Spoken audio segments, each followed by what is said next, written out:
Di sela-sela kesibukan Anda siang ini, Palembang siang ini. ragam acara akan menemani padatnya aktivitas Anda. Palembang siang ini. Palembang siang ini. Assalamualaikum warahmatullahi wabarakatuh. 92,4 FM RRI Pro 1 Palembang, kanal informasi dan inspirasi. Palembang siang ini kami hadirkan untuk Anda untuk hari ini pendengar di hari Selasa 24 Februari 2025. Saya Tata Edin akan menemani Anda di sepanjang Palembang siang ini. Dan sesaat lagi pendengar kami akan hadirkan dialog Palembang siang ini ya di pengarus utamaan gender mengenai kesenjangan pekerja perempuan di lingkungan kerja. Kita akan membahasnya bersama narasumber kita adalah dosen Fakultas Hukum Universitas Sriwijaya, ada Ibu Dr. Suci Flambonita SH.MH. Selamat siang, Assalamualaikum Bu Suci. Waalaikumsalam warahmatullahi wabarakatuh, Mbak. Jadi tadi dari Indralaya apa dari Bukit Ibu? Dari Bukit sih sebetulnya. Dari Bukit ya. Kosong Bu, jadwal hari ini nggak ada di Indralaya? Kebetulan kosong hari ini, Mbak. Oh, memang oke. dikosongnya jadwal memang khusus untuk datang hari ini ke sini. Waduh, luar biasa. Terima kasih Bu Suci ya. Nah, jadi Anda kalau misalkan mau nanya langsung kepada narasumber kita, apalagi narasumber tadi bilang, pendengar Bu Suci tadi bilang, ini khusus datang ke RRI jadi dikosongkan jadwalnya ya. Jadi jangan sia-siakan kesempatan ini ya, langsung tanyakan nanti kepada Bu Suci mengenai apa yang akan kita bahas adalah kesenjangan pekerja perempuan di lingkungan kerja. Nanti pendengar silakan saja bergabung di 0711369977, 082179279090, atau Anda juga bisa langsung ke aplikasi RRI Digital, chat kami di sana ya. Bisa juga nantinya ke akun YouTube RRI Pro 1 Palembang ya. Setelah lagu yang satu ini kami akan kembali lagi untuk menemani Anda.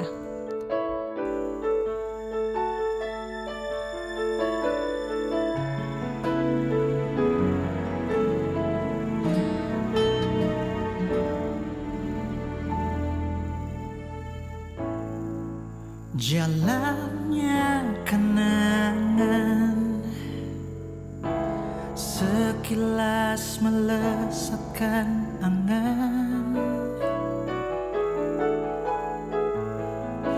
Sungguh benar adanya cinta lama jangan dilawan. Tak mungkin ku menepis bayangan bila memang semua datangnya begini.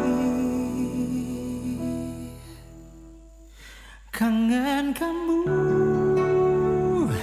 sungguh hati bicara. Aku kangen kamu meski jauh. Kangen kamu,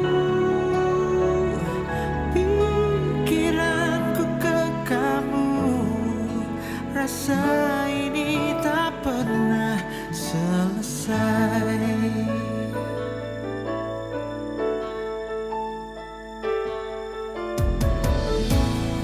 Sungguh benar adanya cinta lama jangan dilawan. Oh, tak mungkin ku menepis bayangan bila memang semua datangnya begini. Oh, kangen kamu, sungguh hati bicara. Aku kangen kamu meski jauh. Kangen kamu, pikiranku ke kamu. Rasa ini tak pernah selesai. Yeah. Dalam sepi ingat kamu, di tengah ramai ingat kamu. Kamu di langkahku. Waktu berulang di kisah berbeda, namun cintaku berhenti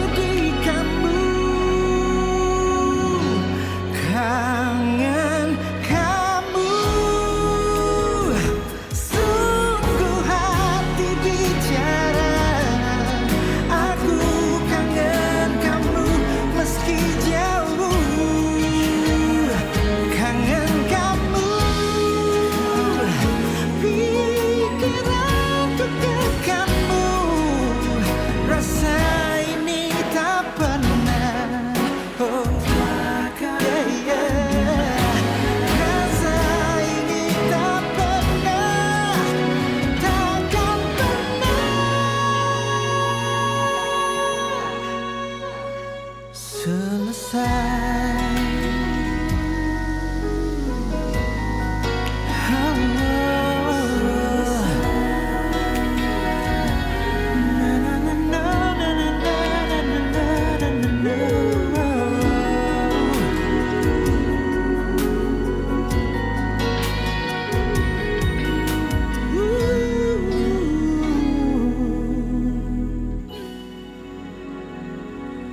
Selesai.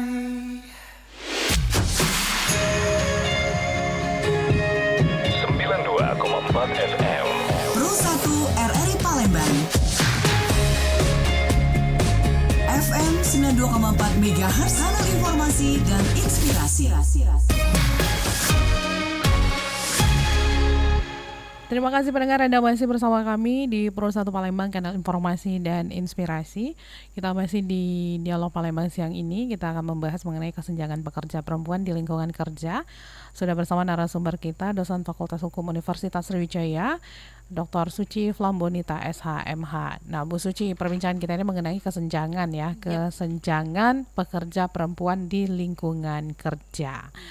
Jadi sebenarnya kalau mengenai, karena Bu Suci ini kan biasanya memang orang hukum gitu ya. Kalau mengenai regulasi dan juga perlindungan hukum ya yang ada di negara kita sendiri di Indonesia untuk mengatasi ya, dalam mengatasi kesenjangan pekerja perempuan di lingkungan kerja ini ya. Undang-undang apa sih yang sudah cukup efektif gitu untuk melindunginya? Oke, terima kasih Mbak. Pertama, bahwa di Indonesia, di dalam Undang-Undang Dasar Negara Republik Indonesia ada salah satu pasalnya, yaitu di 28H ayat 2 itu menyatakan bahwa setiap orang itu berhak untuk mendapatkan yang namanya kebebasan tanpa adanya diskriminasi dalam hal apapun. Jadi kalau dalam undang-undang kita sendiri sudah menyatakan bahwa setiap orang itu berhak untuk bebas dalam tanda kutip tanpa ada diskriminasi dalam hal apapun. Kemudian di dalam Undang-Undang Nomor 7 Tahun 1984 tentang pengesahan konvensi penghapusan segala bentuk diskriminasi terhadap wanita. Artinya dalam hal itu pun regulasi kita, negara memberikan jaminan perlindungan bagi perempuan apapun bentuknya. Dan salah satu lagi ada instruksi Presiden nomor 9 tahun 2000 tentang pengarusutamaan gender dalam pembangunan nasional. Nah, artinya dari tahapan regulasi pun, dari konstitusi kita, dari Undang-Undang Dasar 1945 sudah menyatakan memberikan perlindungan dan tanpa diskriminasi dalam bentuk apapun, baik bagi laki-laki maupun perempuan. Nah, seperti itu terkait dengan regulasinya itu sendiri. Oke, berarti kita sebagai perempuan, apalagi pekerja perempuan ya, kita harus ingat ya begitu ya, bahwa ada undang-undang yang memang perlindungan hukumnya itu ditujukan untuk kita gitu ya. Oke, mau dibantu dulu nih Mbak Bunga, mungkin earphone-nya Ibu. Ya, jadi pendengar, untuk Anda ya yang juga mau langsung bertanya, silakan saja di 0711369977, 082179279090 ya.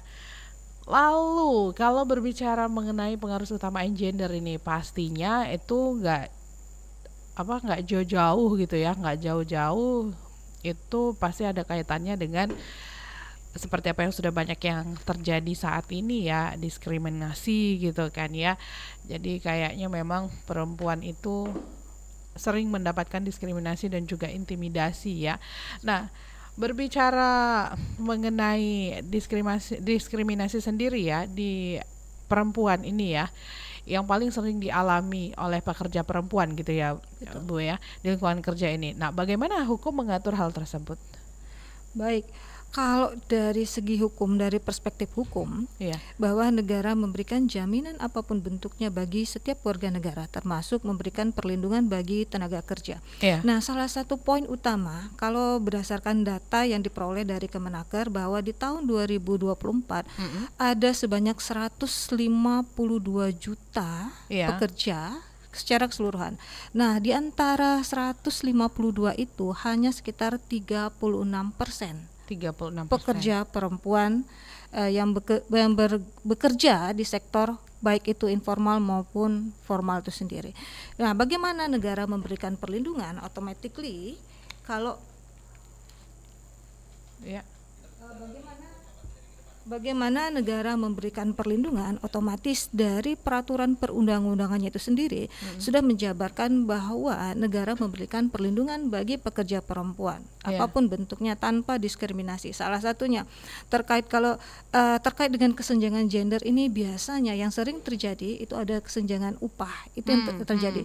Kemudian adanya gender di tataran memperoleh pekerjaan, kemudian juga adanya kesenjangan terkait memberikan kesempatan yang kira-kira sama bagi pekerja laki-laki maupun perempuan, atau biasanya yang kita sebut dengan equal employment opportunities. Nah, artinya mempunyai kesempatan yang sama antara laki-laki dan perempuan. Nah, yang menjadi problem itu yang terjadi di masyarakat. Misalnya salah satu contoh, ketika ada lowongan pekerjaan yang hanya memberikan pekerjaan bagi perempuan, bagi laki-laki misalnya, tidak memberikan kesempatan yang sama perempuan.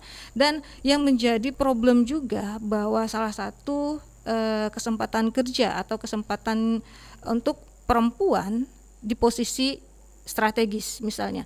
Kalau kita mau lihat bahwa di beberapa negara termasuk Amerika, Indonesia, kemudian di Roosevelt juga menyatakan bahwa ketika perempuan sudah mulai naik nih opportunitiesnya, tapi dengan sendirinya itu kayak hierarki yang menjadi posisi utama biasanya laki-laki. Yang itu yang sering terjadi. Sedangkan kalau kita mau lihat perempuan itu ada pelabelan atau stereotip menyatakan bahwa perempuan itu ada sifat mengasihi, sifat kasih sayang, sifatnya yang luar biasa keibuan. Akhirnya yang menjadi job yang paling diminati adalah nurse misalnya atau perawat, kemudian guru. Itu yang menjadi job-job yang disinyalir itu pekerjaan perempuan. Padahal kalau kita mau lihat untuk mengambil suatu keputusan, perempuan pun seharusnya, atau memang perempuan bisa disetarakan dengan laki-laki. Tapi apa yang terjadi? Justru terkadang perempuan dalam tanda kutip tidak diberikan kesempatan untuk menyatakan pendapatnya, misalnya tidak diberikan kesempatan untuk menduduki jabatan-jabatan strategis, karena pikiran mereka adalah memberikan posisi laki-laki untuk menduduki posisi jabatan tertentu yang seharusnya diberikan juga kesempatan untuk perempuan. Walaupun seperti itu. Walaupun nih sering banget kayak kita bilang disperse apa gitu ya Bu ya. Apa terus apa sih namanya emansipasi wanita gitu ya, tapi tetap kedudukan kenyataannya tuh masih di atas tuh yang laki-laki begitu ya. Tetap memposisikan laki-laki. Misalnya sering terjadi misalnya ada di posisi teratas misalnya, ketika ada laki-laki dan perempuan. Pemikiran orang perempuan itu nanti ada ujung-ujungnya, nanti ketika dia hamil misalnya, ketika dia melahirkan, ketika dia menyusui, nanti akan ada jeda waktunya yang itu yang sering terjadi, melabelkan ke posisi perempuan dan menyalahkan dalam tanda kutip, memberikan kesempatan kepada laki-laki itu lebih banyak. Padahal kalau mau dilihat kesempatan itu sama. Iya, yang hanya membedakan antara laki-laki dan perempuan, kodratnya yang melekat. Itu yang pertama, perempuan itu hamil, melahirkan dan menyusui. Nah, selebihnya itu bisa semua tuh, laki-laki dan perempuan itu sama. Ada juga case misalnya, ketika itu ada job di Amerika, itu ada satu penelitian terkait bahwa itu posisinya adalah industri fashion. Industri fashion, modelnya perempuan, desainnya perempuan, tapi siapa yang menguasai? Tetap laki-laki. Pada itu yang pelabelannya seperti itu yang masih tanda kutip. Why? Itu menjadi tanda tanya besar. Kenapa perempuan selalu disubordinatkan, atau dalam tanda kutip kenapa perempuan itu ditokenkan? Kenapa harus nomor 2 gitu loh? Padahal jajaran setara antara laki-laki dan perempuan, satu level sebetulnya. Tapi kalau misalnya pertanyaannya saya kembalikan gitu ya kepada Bu Suci ya, why Bu, kenapa ini masih sering terjadi seperti ini? Apa yang menyebabkannya? Karena itu tadi adanya pelabelan bahwa perempuan itu harusnya di dapur, perempuan itu harusnya itu yang sering dilabelkan. Adanya budaya patriarki yang memang kental terjadi di Indonesia seperti itu. Baik. Bahwa laki-laki itu harus di atas perempuan, pemimpin harus menjadi seorang pemimpin. Padahal kalau kita mau lihat kesetaraan gender itu luar biasa memberikan kesempatan pada perempuan Iya. untuk didengarkan pendapatnya seperti Tapi itu. kalau misalnya melihat negara lain gitu ya, negara mana sih yang sudah katakanlah ya, yang tidak ada lagi diskriminasi, terus juga memang dia antara perempuan dan juga laki-lakinya itu sejajar gitu.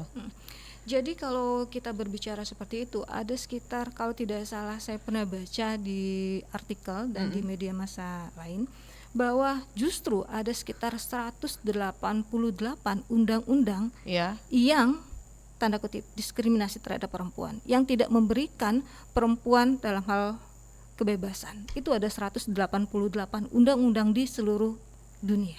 Bukan hanya Indonesia, bukan hanya di Belanda, justru ada 188 loh undang-undang yang tidak memberikan peluang atau ruang untuk perempuan berkarir. Nah, justru seperti itu. Jadi kalau mau dilihat negara mana, jadi ada beberapa negara misalnya yang senatornya perempuan, misalnya Iya. di Amerika, kemudian ada di beberapa negara yang memberikan posisi strategis kepada perempuan untuk duduk di jabatan strategis, untuk sebagai pembuat keputusan. Nah, seperti itu. nah kalau soal upah ya gitu ya Bu ya, langsung sedih. Miris gitu. Nah betul. kalau Ibu sendiri ya, pandangan Ibu gitu ya, terhadap dengan kesenjangan upah antara pekerja laki-laki dan perempuan ya. Sebenarnya langkah hukum yang bisa diambil untuk mengatasi masalah seperti ini itu langkah hukum apa sih Bu? Iya, kalau kita lihat bahwa memang yang terjadi di kita, Ya. bahwa ada jeda, ada pembeda, ada gap antara upah laki-laki dan perempuan. Kalau berdasarkan hasil penelitian dan referensi dari yang dibaca, bahwa ketika ada laki-laki diberikan salary atau gaji atau upahnya misalnya 3,3, perempuan itu di bawahnya bisa 2,7, bisa 2,8. Artinya ada apa? Artinya ada gap antara pekerja laki-laki dan perempuan, karena disinyalir bahwa perempuan itu misal dia akan tiap bulan akan ada yang namanya haid, pasti itu dan pasti. Dan ketika perempuan itu hamil, misalnya dia berkeluarga atau nanti melahirkan atau menyusui, nah jadi yang gap-gap seperti itu yang justru sangat miris bagi kita pekerja perempuan. Kenapa itu penggajian pun atau salary yang diberikan oleh perusahaan itu harus berbeda? Karena disinyalir bahwa laki-laki nanti akan menanggung keluarganya, menanggung istrinya kalau seumpama dia sudah berkeluarga, akan menanggung anaknya kalau seumpama dia juga sudah punya anak atau sudah berkeluarga. Nah, gap-gap seperti itu, ya itu yang menjadi harusnya Tidak ada gitu tidak ya. ada. Namanya kita mau melakukan pekerjaan yang sama, posisi yang sama, kenapa harus dibeda-bedakan? Betul. Iya, seperti itu kira-kira. Nah, jadi pendengar dan juga pemirsa RRI ini menarik ya kalau berbicara mengenai pengaruh utamaan gender ini. Kita sedang membahas kesenjangan pekerja perempuan di lingkungan kerja. Mungkin ini paling banyak, mungkin paling nggak sabar nih para perempuan ya yang ingin bertanya begitu kan ya terkait dengan kesenjangan kita sebagai pekerja perempuan ini. Nah, boleh di line telepon 0711369977, bisa juga melalui WhatsApp di 082179279090 atau di live-nya kita ya di TikTok dan juga akun YouTube RRI Pro 1 Palembang. Jadi Anda silakan saja ke sana atau chat kami di aplikasi RRI Digital.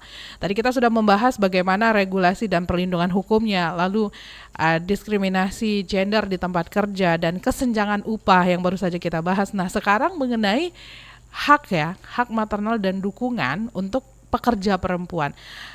Bagaimana nih perlindungan hukum terhadap hak-hak cuti hamil gitu ya Bu ya, cuti melahirkan dan juga menyusui bagi pekerja perempuan. Apakah kalau dilihat di negara kita ini implementasinya itu sudah optimal gitu ya? Ya. Baik, kalau melihat optimal apa enggaknya, tentunya terkait dengan pemenuhan Iya. dari unsur-unsur bahwa ada hak normatif perempuan yang harus dipenuhi oleh perusahaan-perusahaan ataupun BUMN dan BUMD dan lainnya, Iya. maupun perguruan tinggi. Jadi pernah kita juga melakukan penelitian di beberapa perusahaan dan beberapa juga perguruan tinggi yang ada di Kota Palembang. Nah, terkait dengan hak perempuan, misalnya hak haid, hak cuti haid, ya kan ada 2 hari ya. Iya. Ketika misalnya perempuan itu merasa bahwa dia tidak dalam kondisi tidak baik-baik saja. Kemudian ada juga yang namanya perempuan ketika dia melahirkan dan menyusui, dia harus membawa anaknya di tempat kerja. Nah, minimal fasilitas yang disediakan di tempat kerja, di perusahaan ataupun nanti di tempat dia bekerja apapun bentuknya, dia harus menyediakan yang namanya ruang laktasi. Ruang laktasi. Iya, Oke. jadi memang itu suatu pelayanan publik yang harus disediakan oleh perusahaan atau nanti perguruan tinggi atau apapun bentuknya tempat dia kerja. Jadi memang itu harus optimal. Dan yang terjadi ketika ada penelitian di beberapa perusahaan dan perguruan tinggi justru tidak siap menyediakan tempat-tempat ruang laktasi. Justru ibu-ibu yang misalnya membawa baby itu dipertanyakan, kenapa harus membawa bayi ke tempat kerja? Itu yang menjadi Seperti mengganggu ya. itu. Jadi kalau memang mau disiapkan sudah memenuhi atau belum, itu saya bilang belum optimal untuk memberikan ruang fasilitas bagi ibu-ibu yang bekerja yang membawa bayinya. Tapi kurang tempat optimalnya ini dan yang terjadi di lapangan ini, apakah memang para perempuannya atau mungkin pihak-pihak yang terkait itu kurang bisa dibilang kurang informasi, bahkan literasi begitu, atau jangan-jangan ada faktor lain begitu, Bu? Yang jelas untuk penyediaan ruang laktasi dan ruang pelayanan publik lainnya itu sudah harus ada. Iya. Dalam pengaturan pun sudah ada untuk menyediakan yang namanya ruang-ruang yang memang dibutuhkan bagi ibu-ibu yang membawa anaknya ke tempat kerja. Nah, yang menariknya, yang lucunya juga ketika ada penelitian seperti itu, justru ruang-ruang seperti itu digunakan oleh ibu-ibu misalnya di tempat kerja. Iya. Harus dalam bentuk memberikan ASI ke bayinya di ruang-ruang yang umum gitu kan, yang harusnya memang ada tempat tersendiri bagi kenyamanan bayinya, bagi ibunya juga posisinya lebih rileks untuk memberikan ASI ke anaknya. Jadi kalau mau dibilang belum optimal secara gamblang, dan ketika itu ada penelitian pun memang dinyatakan itu belum optimal. Iya, untuk memberikan hak kepada perempuan, terutama yang ibu-ibu membawa bayinya. Tapi terkait dengan hak-hak maternal ini sebenarnya diatur dalam undang-undang juga tidak sih, Bu? Iya, jadi dalam undang-undang ketenagakerjaan pun ada tersendiri terkait dengan hak-hak normatif yang melekat pada pekerja perempuan khususnya, karena memang pekerja perempuan itu menjadi isu tersendiri karena memang unik ya, karena memang banyak sekali hal-hal yang terjadi pada pekerja perempuan. Belum lagi misalnya terjadi pelecehan seksual di tempat kerja, dan itu sangat luar biasa sekali. Dari hasil yang diperoleh, saya membaca juga terkait dengan dasar dari Komnas Perempuan yang menyatakan di tahun 2021 terdapat ada 389 kasus kekerasan seksual di tempat kerja. Artinya apa? Artinya sangat luar biasa sekali. Ini yang terekam atau yang terdata, belum lagi yang belum ada laporan yang masuk. Artinya rentan sekali pekerja perempuan mengalami yang namanya harassment seperti itu. Dan itu sangat miris sekali ya saya bilang. Oke. Nah, saya bacakan dulu WhatsApp yang udah masuk ini. Tidak disebutkan namanya, dari 0821 7958 sekian. Selamat pagi Bu narasumber. Yang saya ingin tanyakan adalah bagaimana dengan sebenarnya tanggung jawab perusahaan ya untuk menciptakan lingkungan kerja yang bisa dibilang adil dan setara bagi kita nih sebagai kaum perempuan atau pekerja perempuan gitu ya. Nah, kalau misalnya berbicara mengenai sanksi hukum bagi perusahaan yang melanggar, nah itu seperti apa juga? Mohon arahannya, Bu. Oke, terima kasih yang sudah mengajukan pertanyaan terkait dengan bagaimana sih sebetulnya tanggung jawab perusahaan. Tanggung jawab perusahaan sebetulnya kalau kita berdasarkan undang-undang, jadi kalau perusahaan itu melanggar tanda kutip yang seharusnya perusahaan itu memberikan ruang atau memberikan tempat tersendiri bagi pekerja perempuan ketika si pekerja tersebut, ini yang menjadi ini ya, sering sekali misalnya pekerja tersebut tanda kutip, perusahaan sebetulnya seperti apa sih kalau mau dilihat dari undang-undang ketenagakerjaan, yang menjadi tanggung jawab dari perusahaan harus ini ya. Jadi kalau umpama si perusahaan itu melanggar aturan, tentunya ada sanksi di situ. Pertama sanksi administratif, kedua dia ada sanksi perdata di situ. Ada ganti rugi dan lain semacamnya. Jadi kalau ketika perusahaan itu melanggar tanggung jawabnya atau tidak memberikan perlindungan bagi si pekerja perempuan terutama, maka ada sanksinya. Salah satunya adalah ketika sudah terbukti bahwa sanksinya adalah administratif. Bisa jadi Administratif. bisa jadi itu izinnya dari perusahaan tersebut dicabut. Kalau seumpama memang terbukti bahwa perusahaan itu melanggar aturan. Oke.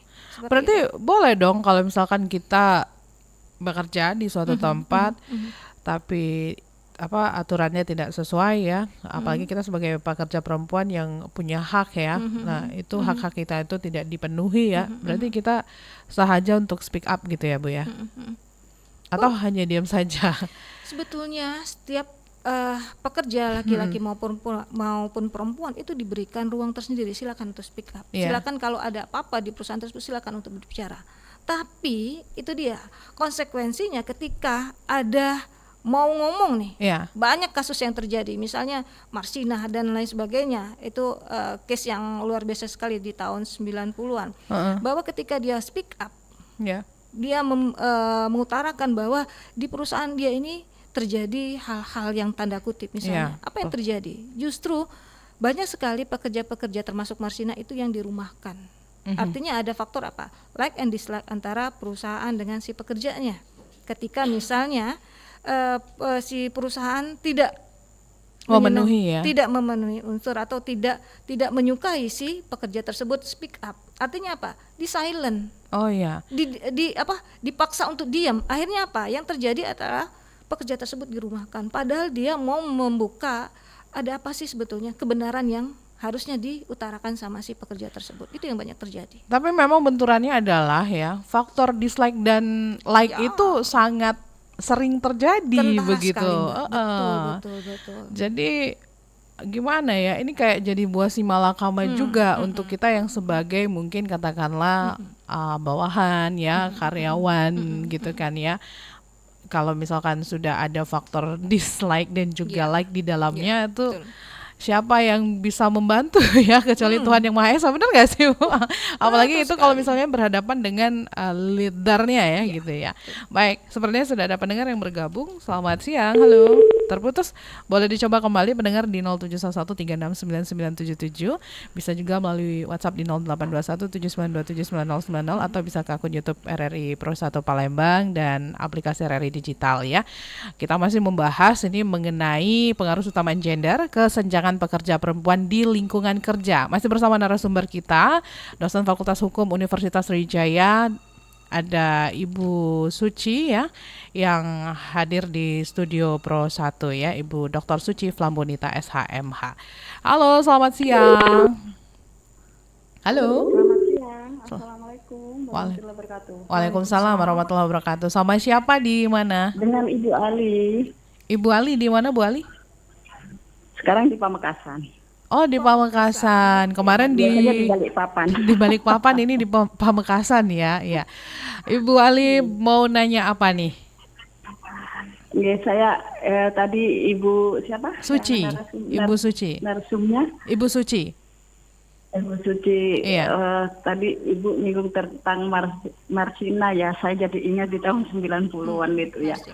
Tapi dilema ya Bu, di perusahaan tuh kenapa ya kok, ya salah satunya saya pernah baca artikel sih, kenapa perusahaan banyak menerima rata-rata perempuan Bu, termasuk ya maaf ya, guru aja saya waktu itu sebelum purna gitu ya.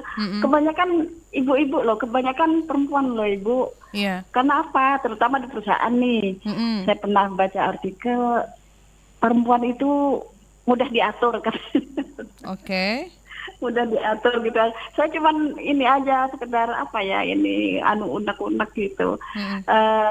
Saya setuju banget dengan Ibu, ada tempat untuk mungkin kalau Ibu yang menyusui. Tapi gimana ya Bu, dilema juga dari bilang apa ya, ya gitulah gitu. Aduh, jadi hilang. Jadi intinya apa nih, keresahannya atau Keresahannya, pertanyaannya? Nah, saya pernah baca artikel juga. Ya, saya cuma unek-unek aja sih. Iya. kan banyak nerima perempuan karena perempuan itu memang mudah diaturnya gitu. Oke. Tapi dalam maaf ya, saya sebagai muslimah gitu, saya sih memang apa ya, perempuan itu kan sebagai untuk membantu perekonomian, sekedar kalau saya sih, beda orang beda pendapat ya, sekedar membantu perekonomian rumah tangga. Saya nggak terlalu ngoyo loh Bu. Dan sebagai PNS ya sudah sampai di situ golongan berapa ya saya angkat jempol sama ibu-ibu adik-adik saya yang ini sampai mengejar karir begitu tingginya gitu, monggo gitu. Iya. Gimana Bu ya gitu aja sih menurut saya. Saya sebagai muslim ya sekedar membantu perekonomian keluarga gitu aja, nggak terlalu ngoyo gitu sebagai perempuan gitu. Terima kasih Ibu Mbak siapa ya? Tata. Pagi, assalamualaikum warahmatullahi wabarakatuh. Waalaikumsalam warahmatullahi wabarakatuh. Terima kasih Bu Ali yang ada di Pamekasan ya. Yang lainnya juga boleh bergabung bersama kami di sini pendengar. Silahkan nih Bu Suci. Kita tampung dulu kali ya Bu ya. Oh ya, boleh. Halo, selamat siang. Halo, selamat siang Mbak Tata. Selamat siang, sama Ibu siapa di mana? Ibu Mira di Kenton, Mbak. Bu Mira di Kenton, silakan. Mau nanya apa? Selamat siang Bu Suci. Selamat siang Ibu Mira. Ini kalau dilihat tentang kesenjangan pekerja perempuan di lingkungan kerja, sekarang kan banyak sekali perempuan itu memegang suatu jabatan. Ini bisa dikatakan lebih banyak daripada seorang laki-laki ya Bu ya. Kalau faktor utama kalau dilihat dari kesenjangan seorang perempuan memegang suatu jabatan, apakah perempuan itu memang sudah layak untuk memegang jabatan, mewakili dari laki-laki yang ada di tempat pekerjanya, di tempat bekerja, mengingat kalau seorang perempuan itu memegang suatu jabatan, bisa dikatakan bos, itu banyak faktor kayak emosi ya Bu ya, bisa dikatakan dislike-nya itu lebih kenceng, faktor nggak suka sama orang lebih kenceng, terus kayak misalnya bapernya juga lebih tinggi. Bisa dikatakan tinggi ya Bu ya, daripada sosok seorang laki-laki memegang suatu jabatan. Nah kalau dilihat dari kesenjangan tersebut, seperti apa sih Bu Suci kalau pendapat dari Bu Suci sendiri? Itu aja sih Mbak Tata. Baik, terima kasih Bu Mira yang ada di Kenton sudah bergabung bersama kami. Sebelum kita lanjutkan, terima telepon lagi. Kita jawab dulu ini pertanyaan dari Ibu Ali yang ada di Pamekasan. Oke, terima kasih Mbak Tata. Baik ya, Ibu Ali menanggapi terkait dengan keunek-unekan dari Bu Ali sendiri, bahwa perusahaan banyak sekali misalnya menerima karyawan atau pegawai atau buruh dari perempuan. Karena dari hasil penelitian pun, misalnya perusahaan-perusahaan yang notabene banyak menerima pekerja perempuan, karena disinyalir pertama, perempuan itu lebih teliti, lebih bersifat sabar, kemudian lebih asih, asa dan asuh terkait dengan pekerjaan, dan satu lagi tadi ada pendapat dari Bu Ali bahwa perempuan itu dalam tanda kutip mudah untuk diatur. Nah, pembahasan seperti itu atau pelabelan seperti itu yang selalu dilabelkan kepada perempuan, terutama bagi pekerja-pekerja perempuan di perusahaan-perusahaan misalnya buru-buru dan segala dan lain hal.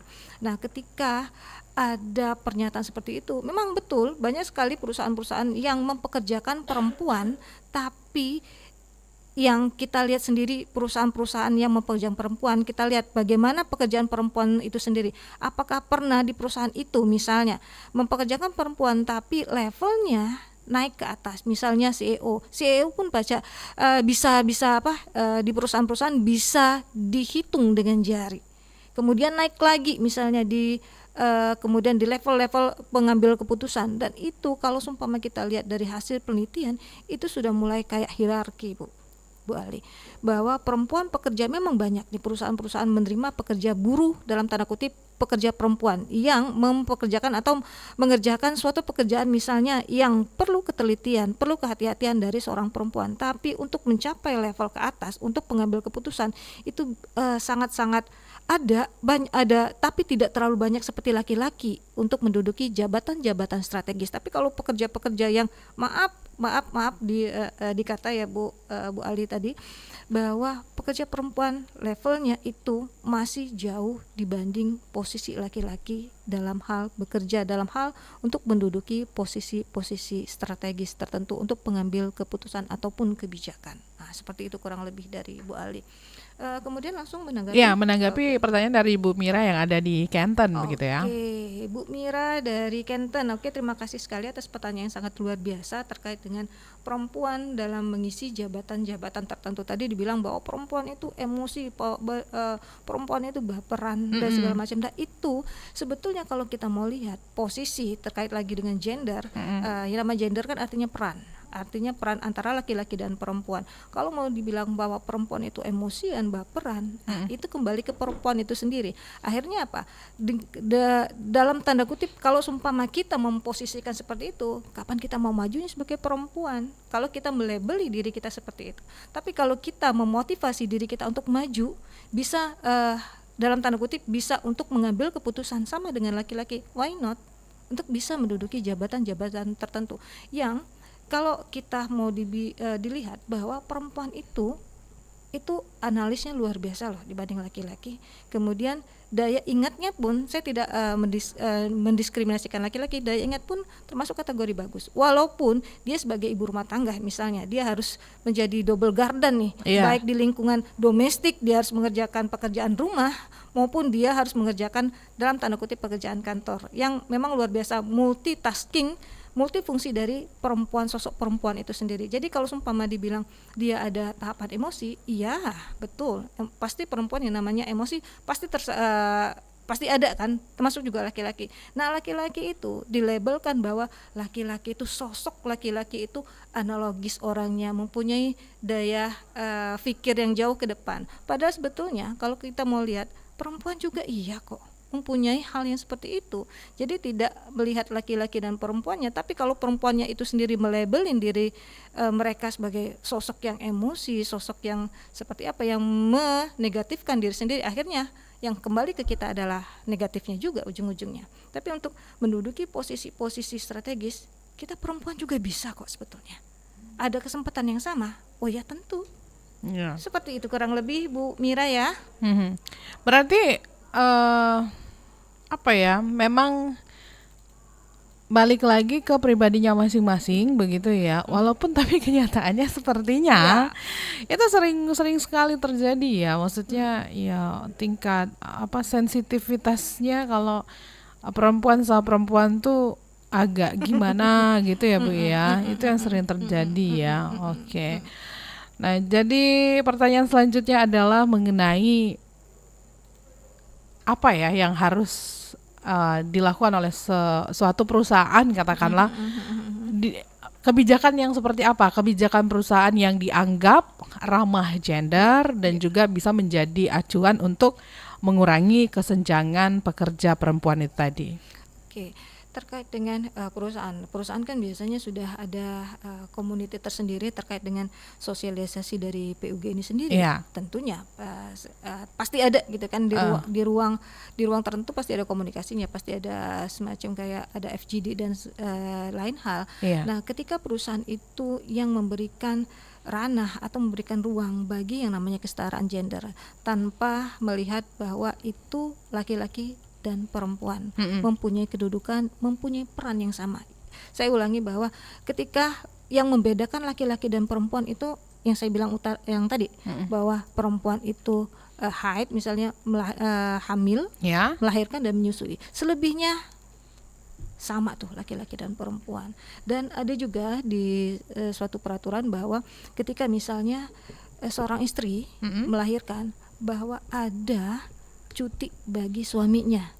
Untuk apa? Untuk menemani si istri dalam tanda kutip mengurusi yang namanya baru melahirkan, tahu sendiri gimana kan butuh dukungan. Butuh dukungan support system dari keluarga, terutama bagi suaminya, terutama istrinya memang butuh yang namanya support system dari keluarga inti yang paling dekat, terutama suami. Nah, itu artinya pemerintah memberikan peluang untuk suami-suami mendampingi istrinya ketika melahirkan. Artinya apa? Pemerintah sudah memberikan tanggung jawabnya. Sekarang bagaimana si suaminya mau apa enggak Itu Oh. hak yang melekat pada suami. Iya. Sekarang suaminya mau apa enggak untuk mengambil cuti itu, atau hanya sibuk dengan kerjaannya tanpa atau mengabaikan istri yang melahirkan, atau seperti apa bentuknya. Iya. Pemerintah sudah ada, negara sudah ada memberikan jaminan seperti itu. Silakan mendampingi istrinya selama 2 hari. Oke. Walaupun sedikit ya, 2-7 hari, walaupun sedikit, tapi itu yang membuat perempuan yang baru melahirkan bisa lebih tough seperti itu. Nah, Mhm. ini kalau berbicara mengenai kesenjangan pekerja perempuan di lingkungan kerja, memang banyak yang bisa diangkat begitu pendengar ya. Jadi untuk Anda mungkin yang juga penasaran sama pertanyaan Anda sendiri ya dan ingin menemukan jawabannya, silakan saja chat kami di 082179279090 atau ke aplikasi RRI Digital. Kita masih bersama dosen Fakultas Hukum Universitas Sriwijaya, Dr. Suci Flambonita SHMH. Nah, saya lanjutkan kembali pertanyaan saya. Bu Suci ya. Iya. Kalau melihat prospek ke depan ya, ini tapi kita berbicara mengenai prospek perbaikan lah ya dalam mengatasi kesenjangan pekerja perempuan ya. Menurut Bu Suci sendiri, bagaimana sih prospek perbaikan untuk mengatasi kesenjangan pekerja perempuan ini di Indonesia mungkin dalam 5 sampai dengan 10 tahun ke depan? Oke, terima kasih sekali Mbak Tata, bahwa ketika kita berbicara mengenai perempuan dengan segala problematikanya, kemudian kalau kita mau lihat bagaimana prospek ke depan, pertama merangkul atau memberikan ruang tersendiri bagi perempuan untuk maju ke depannya, untuk didengarkan suaranya, untuk masuk ke ranah untuk mengambil keputusan. Woman support woman itu penting berarti ya, Pasti. penting banget. Jadi yang pelabelan itu, misalnya dari 3 layar yang saya dengar, saya kutip dari Bu Retno Marsudi, Iya. beliau menyatakan bahwa ada 3 layer memberikan posisi atau pelabelan pada perempuan itu. Pertama dari keluarganya.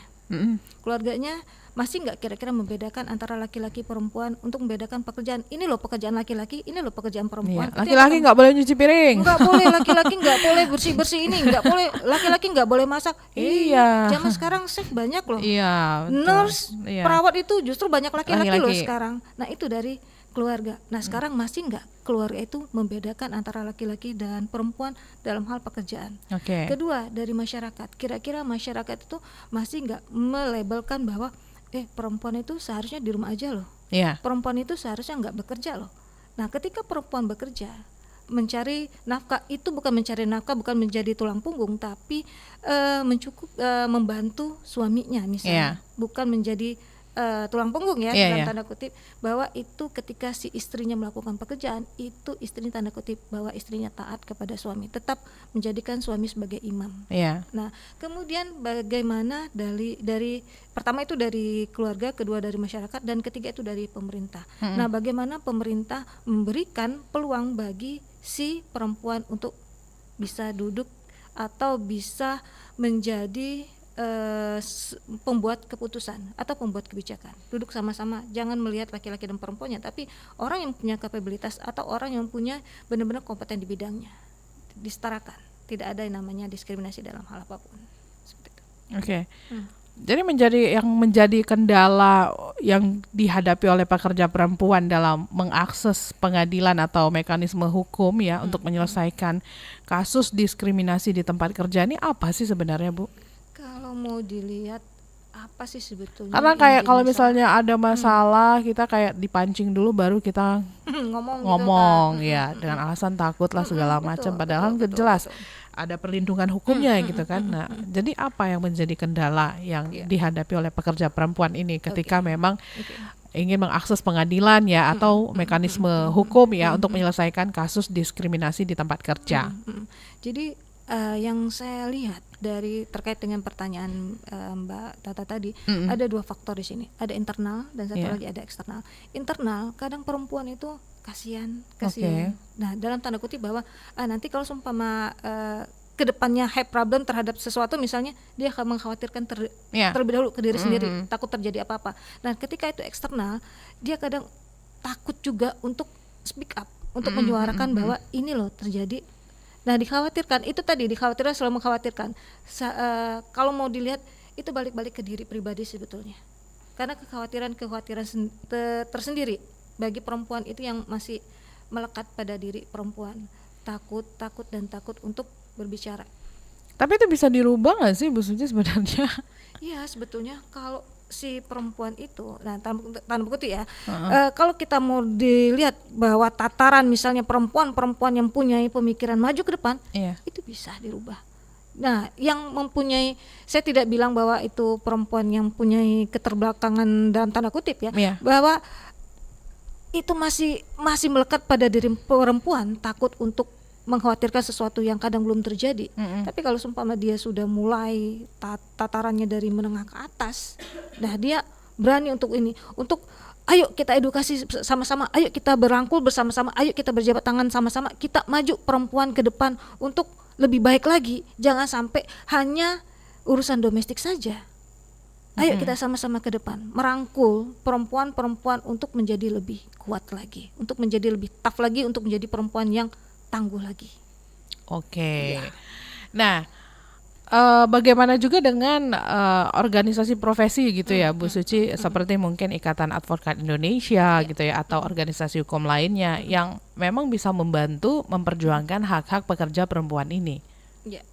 Jadi ada beberapa di Indonesia yang organisasi khusus perempuan dan anak. Jadi memang getol sekali terkait dengan bagaimana asosiasi tersebut, kemudian ada beberapa komunitas untuk menyuarakan terkait dengan suara-suara perempuan. Dan tentunya sampai hari ini pun masih tetap untuk ayo perempuan bersuara, ayo perempuan untuk dan tanda kutip kalau kita kemarin emansipasi ya, ayo perempuan maju untuk ke depan, ayo perempuan maju untuk ke depan, selalu seperti itu yang digaungkan baik dari asosiasi maupun dari komunitas untuk ayo perempuan bisa lebih maju daripada sekarang gitu. Berarti bisa mendampingi juga ya untuk para pekerja perempuan ini yang mungkin punya permasalahan yang memang harus mendapatkan akses begitu ya. Jadi di beberapa perusahaan pun, yang namanya perusahaan kan pasti ada namanya serikat pekerja. Ya. Serikat pekerja itu salah satunya adalah menampung seluruh aspirasi atau menyerap seluruh aspirasi dari pekerjanya, baik laki-laki maupun perempuan. Have problem, ayo diselesaikan secara bersama-sama. Yeah. Jadi dari perusahaan pun ada wadahnya tersendiri untuk menyerap seluruh aspirasi dari pekerjanya. Nah, ketika misalnya pekerjanya terkena yang namanya terdampak kekerasan seksual, mereka akan menyerap dan akan ditindaklanjutin otomatis. Oke. Seperti itu.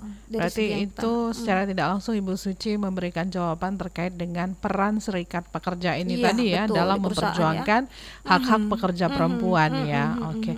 Tapi kalau ditanya misalnya apakah memang serikat pekerja ini sudah cukup aktif dalam isu-isu yang dihadapi oleh pekerja perempuan ini? Udah aktif belum nih Bu? Kalau mau dibilang sudah aktif atau belum, saya ini tentunya harus ada penelitian yang mendalam lebih karena lanjut ya. Perusahaan yang ada di Indonesia ini mungkin sekitar ada 200 juta mungkin Mbak, banyak sekali Mbak, terkait dengan 22 juta ada perusahaan yang ada di Indonesia. Nah mungkin untuk bagaimana melihat posisinya atau perspektifnya, tentunya kita harus melakukan penelitian mendalam. Apakah setiap perusahaan itu sudah menampung yang namanya aspirasi dari warganya dalam tanda kutip pekerjanya atau belum. Nah, tapi kalau dari karena itu udah by data gitu ya Bu ya, based on data gitu ya. Betul. Jadi kita tidak bisa menyatakan bahwa ini sudah atau belum kalau tidak kita berbicara mengenai data. Tapi menurut saya kalau dari segi aturannya, namanya perusahaan itu harus mengikuti harusnya aturan. sudah berjalan dan sudah ada begitu sudah ya. Ada walaupun nantinya pelaksananya itu belum optimal. Seperti itu. Baik. Nah Bu Suci, apa yang mau disampaikan ke pendengar dan juga pemirsa RRI terkait dengan apa yang sudah kita bahas nih ya, mengenai kesenjangan pekerja perempuan di lingkungan kerja? Oke, terima kasih Mbak Tata. Bahwa terkait dengan pelabelan tadi dari pihak keluarga, dari masyarakat maupun dari pihak pemerintah, bahwa jangan lagi memberikan pelabelan kepada anak laki-laki, itu tidak boleh melakukan pekerjaan rumah. Perempuan tidak boleh misalnya naik genteng gitu kan, dari atap segala macam. Jadi pelabelan tersebut yang namanya hak kodrati perempuan itu ada 3, yaitu bahwa perempuan itu hamil, melahirkan dan menyusui. Hanya itu saja yang menjadikan perempuan itu beda dengan laki-laki. Selebihnya silakan, peran apapun bentuknya, selama dia bisa bertanggung jawab dengan kondisinya, silakan saja. Dan kalau kita berbicara, saya sebagai perempuan nih berharap bahwa perempuan-perempuan dimanapun berada Ayo sama-sama bersuara. Kalau ada apa-apa silakan bersuara gitu loh. Jangan takut untuk bisa nantinya bersama-sama untuk menduduki jabatan-jabatan atau pengambil keputusan. Kita semua sama. Kita bisa sebetulnya perempuan-perempuan untuk berjuang bersama-sama untuk menyuarakan aspirasi untuk semuanya. Bukan hanya untuk perempuan tapi untuk seluruh warga negara Indonesia. Yang namanya ibu, ada Ibu Pertiwi. Nggak ada Bapak Pertiwi. Baik, terima kasih banyak Ibu Dr. Suci Flambonita SHMH, dosen Fakultas Hukum Universitas Sriwijaya, sudah bersama RRI Pro 1 Palembang di pagi hari ini. Insya Allah kita akan berbincang-bincang kembali ya Bu dengan pembahasan yang berbeda. Oke, siap. Selamat melanjutkan aktivitas kembali. Assalamualaikum warahmatullahi wabarakatuh. Waalaikumsalam. Kita sudah berbincang-bincang pendengar di pengarus utamaan gender mengenai kesenjangan pekerja perempuan di lingkungan kerja bersama dosen Fakultas Hukum Universitas Sriwijaya, Dr. Suci Flambonita SHMH. Dan sekaligus menutup kebersamaan kita di Dialog Palembang siang ini.